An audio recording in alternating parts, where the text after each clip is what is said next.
Rahasia di balik penaklukan Konstantinopel. Pada tanggal 29 Mei 1453, dunia menyaksikan peristiwa besar yang mengubah jalannya sejarah. Konstantinopel, kota yang selama lebih dari 1000 tahun menjadi benteng Kekaisaran Bizantium, akhirnya jatuh ke tangan kaum muslimin. Tetapi ada satu hal yang sering luput dari perhatian. Penaklukan ini bukan sekedar kemenangan militer. Ada rahasia besar di baliknya. Sebuah rahasia yang tidak banyak diketahui orang, bahwa Islam tidak datang dengan kehancuran, tetapi membawa cahaya, membawa peradaban, dan membawa kedamaian. Sultan Mehmed II, seorang pemimpin muda yang dikenal dengan kecerdasan dan ketegasannya, telah mempersiapkan penaklukan ini selama bertahun-tahun. Dia membangun benteng kuat di seberang Selat Bosporus, memperkuat pasukannya, dan mengembangkan teknologi militer yang belum pernah ada sebelumnya. Salah satu inovasi terbesar adalah ia gunakan meriam raksasa, karya insinyur Hungaria, Orban, yang mampu meruntuhkan tembok Konstantinopel yang selama ini dianggap mustahil ditembus.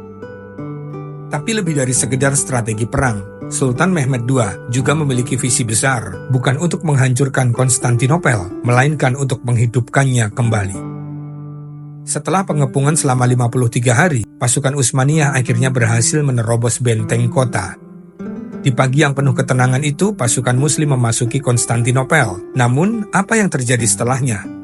Bukanlah pembantaian brutal seperti yang sering terjadi dalam perang pada masa itu. Sebaliknya, Sultan Mehmed II memberikan jaminan keselamatan kepada warga sipil.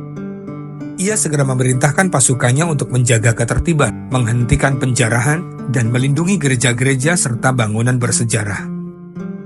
Islam menjadi rahmat bagi Konstantinopel. Langkah pertama Sultan Mehmed II adalah mengundang kembali warga yang melarikan diri, memberikan mereka kebebasan untuk tetap menjalankan agama dan tradisi mereka.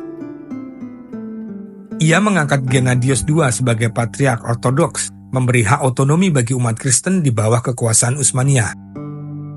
Mehmed II bahkan memberikan tempat ibadah kepada mereka, meskipun banyak gereja yang telah berubah fungsi menjadi masjid.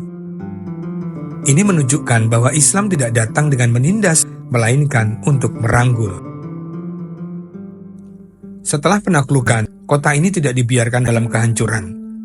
Sultan Mehmed II mengubahnya menjadi ibu kota besar Utsmaniyah yang makmur. Ia membangun masjid, sekolah, rumah sakit, dan pusat perdagangan. Konstantinopel kini menjadi kota yang hidup kembali. Islam tidak hanya membawa kemenangan, tetapi juga membawa ilmu, budaya, dan kesejahteraan bagi penduduknya.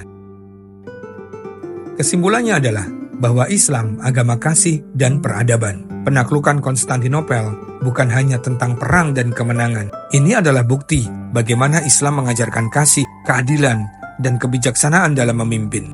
Di saat banyak kekaisaran lain yang menaklukkan sebuah kota dengan kebrutalan, Utsmaniyah justru membawa harapan baru bagi Konstantinopel. Dan inilah yang seringkali terlupakan, bahwa Islam bukan agama penghancur. Islam adalah agama peradaban. Islam adalah rahmat bagi seluruh alam.